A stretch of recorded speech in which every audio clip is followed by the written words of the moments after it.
नमस्कार, मैं हूं आपके साथ वर्षा। आज हम बात करेंगे फिल्म 120 बहादुर की। ये फिल्म 1962 की उस ऐतिहासिक लड़ाई की है जब भारत और चीन के बीच में जंग हुई थी और भारत की तरफ से मोर्चा संभाला था 13 कुमाऊं रेजिमेंट ने और धड़ दबोचा था, साथ ही अपने प्राण त्याग दिए थे। इस पर ही हम विस्तार से बात करेंगे उन कलाकारों से जिन्होंने उन जवानों को एक बार फिर से पर्दे पर जिंदा किया है। आप सभी का बहुत बहुत स्वागत है। धन्यवाद। शुक्रिया। सबसे पहले तो यही जानूंगी, जब आपको इस कहानी के बारे में पता चला तो आप लोगों की क्या प्रतिक्रिया थी? जो देशभक्ति की भावना मन में पैदा हुई उस वक्त कि यार मैं उस कहानी का हिस्सा बनने जा रहा हूँ, जो इतिहास के पन्नों में दर्ज है। चूँकि मैंने कहानी पढ़ी है, उस फिल्म में मुझे काम करने का मौका मिला। मैं बहुत खुश था। ऊपर वाले से कहा कि बस मेरी किस्मत में एक फ़िल्म लिखी गई है जिसे मैं सिनेमा कहूँगा, जो हमेशा मेरे दिलो दिमाग में ज़िंदगी भर मेरे साथ रहेगी। कैसे जुड़ाव हुआ इस कहानी से आपका? कि जब पहली बार इस कहानी के बारे में पता चला तो सबसे पहले तो यही सवाल आया है कि ये कैसे लोग थे। आई मीन इतनी हिम्मत किसी के अंदर, इतनी ब्रेवरी, इतनी बहादुरी कैसे हो सकती है कि आप अपनी जान न्यौछावर करने के लिए, सब कुछ जानने के बावजूद कि आप जिंदा नहीं बचेंगे, उसके बाद भी आप ये कहते हैं कि ठीक है हम पीछे नहीं हटेंगे चाहे जो हो जाए, and we are ready to sacrifice our lives. That is one thing which immediately surprised me, and वो पढ़ के बड़ा, उस बहादुरी ने बहुत इंस्पायर किया। और फिर इस फिल्म का हिस्सा बनना, वो वर्दी पहनना, that was like one of the most beautiful things that I could have asked for. आपके लिए भी इस फिल्म में आना एक सपने जैसा था? बिल्कुल बिल्कुल सपने जैसा था। पहली दफ़ा जब ये कहानी सुनी तो वो एक रोंगटे खड़े कर देने वाली फीलिंग थी कि 120 जवान एक तरफ और दूसरी तरफ हज़ारों में। तो वो अंदर इतने सवाल खड़े हो गए थे उस वक्त कि ये कहानी मतलब अब तक सुनी क्यों नहीं थी। मतलब इंडिया की ही है, ही कोई बाहर की तो है नहीं। तो उस टाइम ये बहुत ही अमेजिंग फीलिंग भी थी और बहुत ही कंफ्यूजिंग फीलिंग भी थी कि ये ऐसी स्टोरी हमारे सामने हुई और हमें अब तक क्यों नहीं पता है, और ज़्यादातर लोगों को नहीं पता है। तो वो एक तो अब इस पीढ़ी को भी इस कहानी से आप कोई संदेश दे रहे हैं? बिल्कुल। ये फिल्म जब आप देखेंगे तो आपको इस जो हमारा फिल्म का नाम है वो आपको एक जो फीलिंग देगा, आप कई दिनों तक आप पूरी ज़िंदगी आप भूल नहीं पाएंगे कि जो हमारा टाइटल है हम पीछे नहीं हटेंगे 120 बहादुर। तो आई थिंक वो बहुत लंबे टाइम तक लोगों के साथ रहेगा। आपसे जानना चाहेंगे कि कैसे कहानी में आपकी एंट्री हुई, और दूसरा ये जो 120 जवानों की जब आप कहानी सुनते हैं तो वो आपके लिए बहादुरी शब्द क्या है? बहादुरी के मायने ये फिल्म करने के बाद काफ़ी बदल गए हैं, मतलब हम सभी के लिए। पहले छोटी मोटी बहादुरी लगती थी, अब समझ में आता है कि असल बहादुरी क्या होती है। तो उनके बारे में पढ़ के, इस कहानी का हिस्सा होके, उनको थोड़ा बहुत जी कर, फील करके कि वो जिस जगह पर थे, जिस तरह से उन्होंने लड़ाई की होगी, वो उसको इनैक्ट करके भी हमें इतना तो समझ में आ गया है कि असल बहादुरी कुछ और ही होती है। कैसे जुड़ाव हुआ आपको कि आपकी इस कहानी से? थोड़ा विस्तार से बताइए।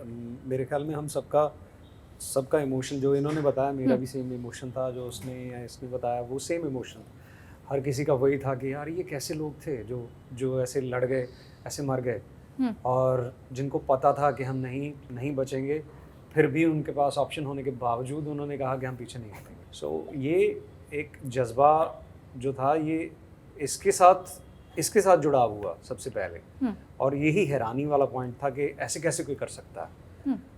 आज हमें तो छोटी सी उंगली कट जाए, हमें वहाँ पे कांटा चुभ जाए, हमें तब भी प्रॉब्लम होती है। उन पहाड़ों में जिस दिन हम पहली बार गए थे, क्योंकि बहुत पथरीली ज़मीन है, बहुत धूल मिट्टी उड़ती है, 4-5 दिन शूट करने के बाद हमारे चेहरे ऐसे काले हो गए थे कि हमें मेकअप की ज़रूरत नहीं थी उसके बाद। तो उन पहाड़ों में रह के एक्सट्रीम कंडीशंस में -40 डिग्री तक टेम्परेचर जाता है, वहाँ उन्होंने ये कर दिया। ये सबसे बड़ा पॉइंट था हमारे लिए कि कैसे कर गए वो लोग, ये जानना, वहाँ तक वो जुड़ने वाला पॉइंट था। और किस तरह से वो चार्ली बॉयज़ के किरदार में आपने अपने आप को किस तरह से उतारा? कोई रिसर्च वर्क की, किस तरह की मेहनत हुई है? रिसर्च वर्क आई थिंक हमारे डायरेक्टर्स ने सबसे पहले सबसे ज़्यादा कर रखी थी। उनका 10 साल का जर्नी है इस फिल्म को लेके, 10 साल की जर्नी है उनकी। सो उनसे हमें बहुत हेल्प हुई। हमारे कैरेक्टर्स जब तक हम तक पहुँचे उससे पहले ही उनके दिमाग में वो पूरी तरह से क्लियर थे। हमें सबसे ज़्यादा रेजी ने क्लैरिटी दे दी थी। फिर उसके बाद एक एक्टर का काम शुरू होता है, जब आपको दे दिया जाता है। फिर being a director he said कि जो तुम्हें आता है, जो तुम्हें समझ में आता है, जस्ट डू इट। जहाँ मुझे लगेगा कि ये सही नहीं है मैं आपको बता दूँ। सो वो फ्रीडम हमें मिली। और हम लोगों ने सबने साथ में तैयारी की, तो वो इस फिल्म का भी फ्लेवर है कि सब लोग साथ में हैं। तो पहले दिन से ही शूटिंग तक, चाहे मैं उस सीन में नहीं हूँ पर मैं पहुंच जाऊंगा सेट पे, तो उस तरह का माहौल था कि सब लोग एक दूसरे से बहुत ज़्यादा बाउंड थे, बहुत ज़्यादा प्यार से जुड़े हुए थे। तो मेरे ख्याल से वो एक बहुत बड़ी विक्ट्री थी हमारे लिए एज अ टीम। तो हार्डकोर ट्रेनिंग भी रही होगी आप सभी की। जी जी। कौन ज्यादा पुशअप कर लेता है? सर कर लेते हैं एक्चुअली बेसिकली मैं पहलवान रहा हूँ, मैं हरियाणा पंजाब तक कुश्ती लड़ा हूँ, तो वो जो पुराना रियाज था वो मेरे काम आया इस फिल्म में। और यहाँ पे वैसे भी बहुत ट्रेनिंग हुई। जो हमारे एक्शन मास्टर थे वो विदेश से आते हैं, हॉलीवुड से आते हैं, उन्होंने हमारी जो हर तरह से जो फौजी को जो ट्रेनिंग दी जाती है शॉर्ट टर्म में, वो सारे पहलुओं से हमको गुजरना पड़ा। तो हमें सीखने का मौका मिला उनके साथ में। टफ था, बहुत टफ था, लेकिन मज़ा आया। 6-6 7-7 पुशअप एक बार में कर लेते हैं। हाँ, मतलब एक बार तो 2 पुशअप्स एक के बाद एक 3 क्या घंटे के अंदर। क्या बात। बहुत सच में। नहीं, कुछ मैं मन में करता था। आप लोगों से जानना चाहूँगी, जब इस तरह की कहानी को हम सुनते हैं तो हम देखते हैं कि 17,000 फीट ऊपर ना साधन होता है, परिवार से दूर होते हैं हमारे जवान। क्या इस फिल्म के ज़रिए आप उस दर्द को, उस गर्व को महसूस कर पाए? बहुत जगहों पे। पहले तो I am sorry, I am just like going a little bit of the topic. आपने इसके पहले एक सवाल पूछा था जी, कि आज के जनरेशन को ये फिल्म क्यों देखनी चाहिए, जी। उनके लिए क्या संदेश है। सबसे पहले तो ये फिल्म देखना इस वजह से ज़रूरी है क्योंकि आज जो ये इस तरीके की जो हम फ्रीडम आज हम जी रहे हैं या जिस तरीके की ज़िंदगी हम जी पा रहे हैं, ये उन्हीं लोगों के बलिदान की देन है। और ऐसे बहुत सारे बहादुर हैं जिन्होंने बलिदान दिया, तो इस वजह से उनके बारे में जानना सबके लिए, हिंदुस्तान के हर एक इंसान के लिए बहुत ज़रूरी है। That is why everyone should come and watch this film. And secondly, उतने बड़े ऑल्टीट्यूड पे, उतने हाई ऑल्टीट्यूड पे रहना और इतनी सेक्लूडेड कंडीशन में, ऑल्दो हमारे पास वो सारी सहूलियतें थी कि हमें सब चीज़ें मिली हुई थी प्रोडक्शन की तरफ से, हम जहाँ थे बड़ा सिक्योर्ड एनवायरनमेंट में we were shooting, but still the conditions were very hard. और फिर कभी कभी ये रियलाइज़ होता था कि हमारे पास तो भी बहुत सारी सुविधाएं हैं, हमारे पास लोग हैं, हमारे पास वो कपड़े हैं, हमारे पास सब चीज़ें हैं कि लोग खड़े हुए हैं आपका पूरा ध्यान रखने के लिए। उन लोगों के पास जो हमसे भी एक्सट्रीम कंडीशंस में थे और जिनके पास कोई बैकअप नहीं था, ना उस तरीके के जूते थे, ना उस तरीके के कॉस्ट्यूम थे, कई बार वो प्लास्टिक, पॉलीथीन और टीन काट के अपने आप को सर्दियों से बचाने के लिए रह रहे थे। वो किस तरीके से उन्होंने जो है, कितना जज्बा रहा होगा उनके अंदर, कितनी बहादुरी रही होगी। एक्चुअली बेसिकली ये फिल्म नहीं है, ये भारत माता की कहानी है, ये हिंदुस्तान की कहानी है, जैसे उन्होंने कहा। इसलिए हर हिंदुस्तानी को फिल्म देखनी चाहिए और वो भी पूरे परिवार के साथ देखनी चाहिए। मेरा ये मानना। तो आपको जो जीवन में दर्शन होगा देश के वीर योद्धाओं के बारे में, जो सरहद पे लड़े थे हमारे लिए, खड़े खड़े जिन्होंने अपना खून दे दिया इस भारत माँ की मिट्टी को, मुझे लगता है आपको तब पता लगेगा। एक फौजी जब मिट्टी को माथे पर लगाता है, उसे तिलक समझता है, आपको उसके मायने मालूम होंगे, उसका मीनिंग पता चलेगा। आपसे जानना चाहूँगी कि फिल्म को करते करते क्या आपने किस तरह की चीज़ें महसूस की, अपने अंदर कोई बदलाव महसूस किया?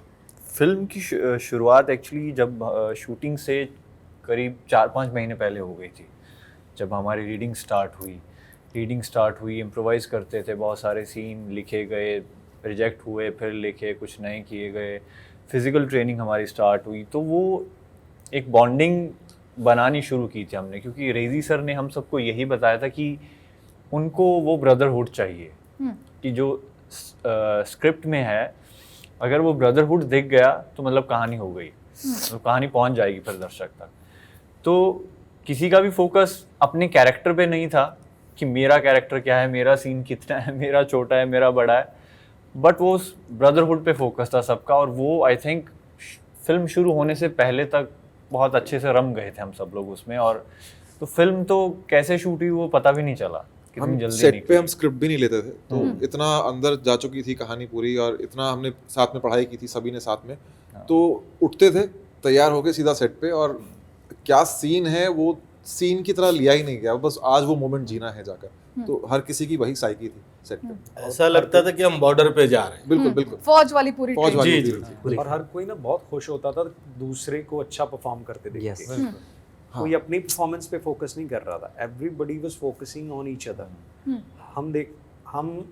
मैंने किसी भी टीम में ऐसा नहीं देखा कि वो आके ये डिस्कस कर रहे हो यार आज उसने बहुत अच्छा किया, ये शाम को आके ये डिस्कस होता था कि यार उसने आज बहुत अच्छा किया, बड़ा मजा आया। तो ये बहुत अच्छी बात थी कि एक दूसरे को अच्छे करते देख के सब खुश हो रहे हैं। और अपना कॉल टाइम सुबह 5 बजे 4 बजे होता था, 3:30 बजे सुबह एक भी दिन एक भी इंसान लेट उठा ही नहीं, पहुंचना छोड़िए, ऑटोमेटिकली आँख खुलती थी सबकी, एक्साइटमेंट से, खुशी से।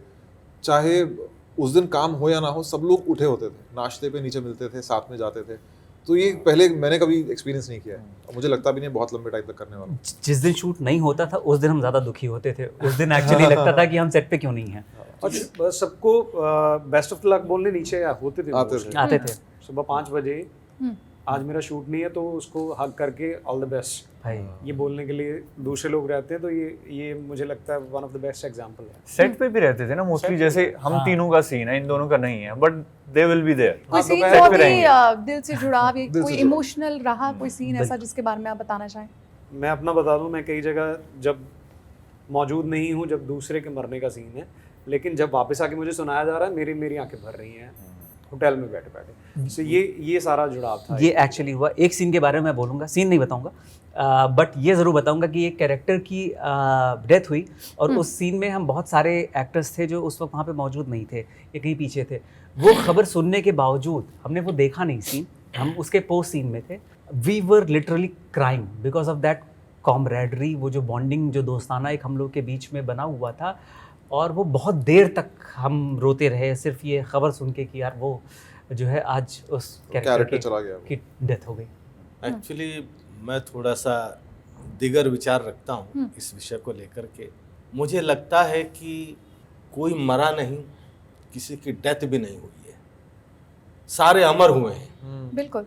जितने भी फौजी थे कि उनकी आत्माएं हमारे भीतर इस तरह से आ गई थी, ऐसे लगता था कि जैसे वो हमें कह रहे हों कि आओ जूतों समेत हमारे कलेजे में समा जाओ। उन पहाड़ियों से इस तरह की आवाज़ें आती थीं जब हम कपड़े पहनकर अपने सूट बूट में निकलते थे, ऐसा महसूस होता था।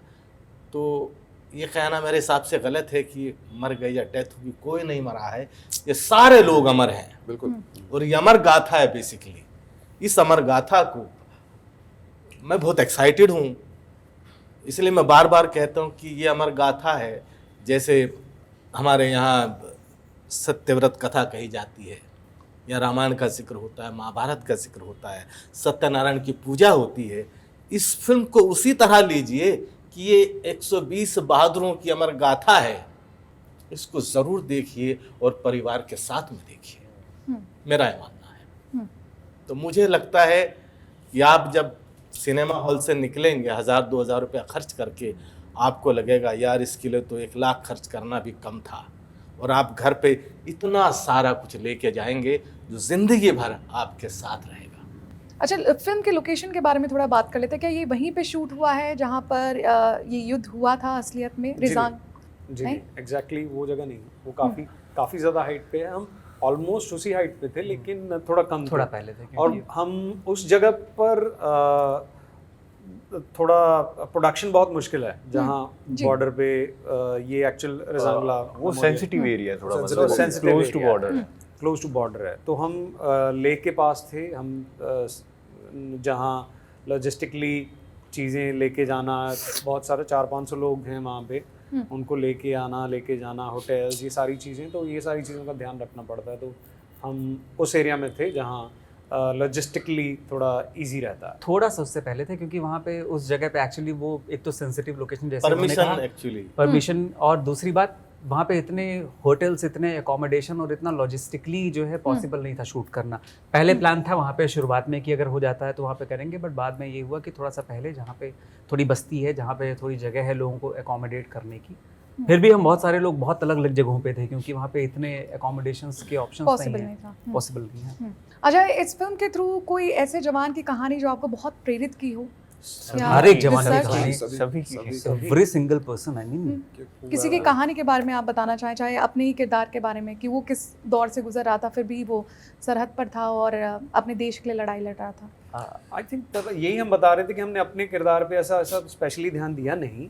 हम सभी, क्योंकि हर किसी ने एक ऐसा एग्जाम्पल सेट किया कि आप बिलीव नहीं कर पाओगे, ऐसे ऐसे एग्जाम्पल सेट किए। मैं रजांगला मेमोरियल जब हम वहाँ पे गए थे तो फौजियों ने हमें इतना प्यार दिया कि आप, अच्छा इनकी कहानी आप सिनेमा पे दिखाने वाले हो। ये बात जब उनको पता चली, उन्होंने इतना प्यार दिया हमें, हमारे साथ फ़ोटो खिंचाई, मेजर साहब आए, उन्होंने बहुत प्यार दिया। मैं हैरान था कि हम तो सिर्फ उनके डुप्लीकेट हैं, उनके लिए इतनी इज्जत है, और असल बंदों के लिए कितनी इज्जत होनी चाहिए। सो ये बात हम सोच रहे थे। तो किसी भी एक ने बहुत ज़्यादा नहीं किया, किसी भी एक ने बहुत कम नहीं किया। हर किसी का जो भी बलिदान है वो मतलब आंखें चौंधिया देने वाला है कि यार ये कैसे कर गए। I mean that is why the name of the film, कि जब मेजर शैतान सिंह ने ये कहा कि मैं पीछे नहीं हटूंगा, आप में से जो भी रुकना चाहे वो रुक सकते हैं, जो वापस जाना चाहें जा सकते हैं, उन 120 के 120 ने कहा कि हम पीछे नहीं हटेंगे। That is why this is 120 Bahadur, brave people, like जो सारे के सारे बहादुर थे, सब एक से बढ़कर एक थे, सबने कुर्बानियाँ दी, तो किसी को कम ज़्यादा हम कैसे कह सकते हैं। बिल्कुल। तो एक्चुअली जो लीडरशिप रही होगी उस समय, एक व्यक्ति के पीछे पूरा हुजूम खड़ा था, जबकि आज़ादी थी। तो मुझे लगता है कि उस लीडर को एक सलाम बनता है, जिसने कहा कि भाई जो आना चाहे आ सकता है, जाना चाहे जा सकता है। तो मुझे लगता है कि लीडरशिप इज़ मोस्ट इम्पोर्टेंट। उसका कन्विक्शन बहुत बड़ी बात थी, मेरा ये मानना है। फिल्म में लीडर का रोल फरहान अख्तर निभा रहे हैं, उनके साथ काम करने का आप सभी का एक्सपीरियंस कैसा है? मतलब उनके साथ, बहुत कमाल का एक्सपीरियंस है। उनके साथ तो काम करना ऐसा था, जैसे मैंने कई मर्तबा कहा कि वो बहुमुखी प्रतिभा के धनी हैं। डायरेक्टर वो हैं, राइटर वो हैं, सिंगर वो हैं, एक्टर वो हैं, वो क्या नहीं है, राइटर वो हैं। देखिए, दुरुस्त किया मुझे, शुक्रिया। तो और एक चीज़ जो किसी में नहीं होती, बहुत कम लोगों में होती है, वो फरहान साहब में है, वो है इंसानियत। मतलब मल्टी टैलेंटेड होने के बावजूद उस व्यक्ति में जो भीतर श्रद्धा भाव है, हर किसी के लिए, सबको अपने बराबर समझते हैं, किसी को छोटा नहीं समझते। ये बहुत बड़ी बात है, और मुझे लगता है कि ये संस्कार से आता है, परिवार से आता है, जो उनको भर भर के मिला है। नहीं तो लोगों के दिमाग खराब हो जाते हैं। जैसे मैंने एक लाइन है बड़ी, कि कितने कमज़र्फ होते हैं कुछ गुब्बारे जो चंद सांसों में फूल जाते हैं। कितने कमज़र्फ होते हैं कुछ गुब्बारे जो चंद सांसों में फूल जाते हैं, और जब ख़मीने उरूस पाते हैं औकात अपनी भूल जाते हैं। वाह, क्या लेकिन मैं सैल्यूट करता हूँ आदरणीय श्री फरहान अख्तर साहब को, कि उनके पांव ज़मीन पे हैं साहब। हमें मतलब कभी महसूस नहीं होने दिया कि वो इतने बड़े आदमी हैं। ये जो इमारत खड़ी है, मुझे लगता है कि ये उन्हीं के कंधों पे खड़ी है। आदरणीय फरहान अख्तर साहब और रितेश सिद्धवानी साहब, उन दो लोगों के कंधों पर ये इमारत खड़ी है, जिसका नाम है एक्सेल एंटरटेनमेंट। कमीने वाली बात इसके लिए बोल रहा था। ये मैं कैसे कह सकता हूँ। आप लोग का एक्सपीरियंस कैसा रहा उनके साथ काम करने का? कोई यादगार पल जो आप इस फिल्म के जरिए अपने साथ लेकर जाएंगे? बहुत ही सारे रहे। आई मीन सबसे पहली बात, जैसा सर ने कहा, मोस्टली सारी चीज़ जो उन्होंने कही दी है कि वो इंसान बड़े कमाल के हैं, एंड एज अ को actor he is very supportive. कि पिछले भी 2-3 इंटरव्यूज़ में हमने इस इंसिडेंट का जिक्र किया कि जब उनका शूट नहीं भी था और उनके सिर्फ क्यूज़ थे, वो कई रातों तक हमारे साथ रात में 2:30-3 बजे तक बैठे थे कि नहीं क्यूज़ भी मैं ही दूंगा। He was not even in the frame. और वो बहुत, कभी हमें ऐसा महसूस नहीं हुआ कि हम किसी इतने बड़े आदमी के साथ काम कर रहे हैं, और इतने काबिल आदमी के साथ। वो सजेशंस भी देते थे, वो हमें चीज़ें बताते भी थे, वो साथ में डिस्कस भी करते थे, और वो पूछते भी थे ठीक हो, अच्छे हो। तो ही वॉज वेरी अप्रोचेबल। डांट वाट पड़ती थी? नहीं। हाँ, अरे नहीं, तौबा नहीं, करो, नहीं, कभी नहीं, कभी कभी नहीं। बाप रे बाप। रेजी सर डांटते थे हमें, हाँ। वो भी होटल में, क्योंकि हमारे होटल में आ गए थे। ठीक है, तो रेजी सर हमारे होटल में आ गए थे। अब हमें था कि म्यूजिक लगा के शाम को वर्कआउट करना है, कभी कभी म्यूजिक लगा के सुबह 3-4 बजे भंगड़ा कर रहे हैं, नाच रहे हैं और उठा रहे हैं एक दूसरे को, ऐसा माहौल हो रहा है। और उसी होटल में अब हमारा डायरेक्टर भी आ गए हैं, अब म्यूजिक चल रहा है, हमारा वर्कआउट चल रहा है, अब उछल कूद चल रही है, नीचे वाले फ्लोर पे हुए हैं जिनको ये धमक जा रही है। अब फिर वो आके शिकायत करने लगे थे, अबे जो तुम करते हो ना मुझे सब पता है। तो ये थोड़ा सा उनको शिकायत होने लगी थी हमसे, लेकिन दे वाज सो लवली। तो हम कहते थे कि हम हॉस्टल में हैं, वार्डन हमारा रेजी सर है। एंड होन्जो बेसिकली वो निर्देशक कम हमें अपना दोस्त, मतलब हम उनको अपना दोस्त समझते तो वो हमें। तो एक बहुत ही अहम चीज़ सीखने को जो मिली है फरहान सर के साथ काम करके, कि उन्होंने जितनी क्रिएशंस की हैं, जितनी फिल्में बनाई हैं, जितनी चीज़ें लिखी हैं, इतने गाने बनाए हैं, गाए हैं, और इतने एक्सपीरियंस के बावजूद भी अपने आप को उतना फ्रेश रखना सेट पे कि जैसे उनके लिए भी फर्स्ट टाइम ही है, वो एक चीज़ सीखने के लिए अपनी मिली है कि सक्सेस का ना बैगेज नहीं है उनके, कोई बैगेज नहीं है क्रिएटिविटी का। he is very light, so that's a very big learning। अपनी सक्सेस को बैज बना के यहाँ नहीं चिपका ले, या कभी हम जब आगे बढ़ेंगे तो हमें यही सीखने को मिला है कि जो हो गया उसको पीछे छोड़ के अब नया शुरू करना। फरहान सर के साथ काम करना हम सबके लिए तो वो ड्रीम कम ट्रू ही था, सपना पूरा होने जैसा ही था। उनकी फिल्में, उनके गाने जो भी हैं, वो कुछ भी ऐसा नहीं है वन टाइम वॉच वाला, वो लूप पे चलने वाला है सब कुछ। चाहे उनकी एक्टिंग का काम है, चाहे उनकी डायरेक्शन की मूवीज़ हैं, चाहे उनकी ज़िंदगी ना मिलेगी दोबारा की पोइट्री है, सब कुछ। मैंने जो रियलाइज़ किया ना, वो बहुत सिंपल चीज़ों में ही चलते हैं। वो कुछ अच्छा करोगे तो अप्रिशिएट भी बहुत करते हैं, सबको अप्रिशिएट किया उन्होंने। मतलब हमें लगता भी नहीं था कि इसमें अच्छा मैंने ऐसा भी कुछ कर दिया कि मैं इतना बड़ा स्टार मुझे आके अप्रिशिएट कर रहा है। आई थिंक बहुत डाउन टू अर्थ हैं। शाम को ऐसे साइकिल लेके निकल जाते थे वो अकेले ही। आखिरी सवाल सर मैं आपसे लेना चाहूँगी कि चीन की तरफ से अक्सर हमारी सीमाओं में घुसपैठ और कई इलाकों को अपना बताने की दावा किया जाता है। क्या आपको लगता है कि ये फिल्म कहीं ना कहीं लोगों के बीच में जागरूकता और हिम्मत ना हारने जैसी चीज़ों के मैसेज देगी? ये फिल्म ही जोश की फिल्म है, जुनून की फिल्म है, भारत माता के माथे के सिंदूर की फिल्म है, ये हमारे गुरूर की फिल्म है, ये जिसे मैं सिनेमा कहता हूँ। जैसे मैंने भी कहा कि ये हमारी भारत माता की कहानी है, और इसको देखने के बाद जैसे सरहद पे फौजी होते हैं, अभी अगर कोई इस तरह की हिमाकत करेगा तो वहाँ पर 140 करोड़ लोग खड़े होंगे उस बॉर्डर पे। तो कोई सपने में भी ना सोचे कि वो भारत के ताज को छीनने की कोशिश करे। की गई 1-2 मरतबा, लेकिन अब नहीं कर पाएंगे। हर बॉर्डर हमारी भारत माँ का ताज है, और हम अपनी भारत माँ के ताज को छीनने देंगे?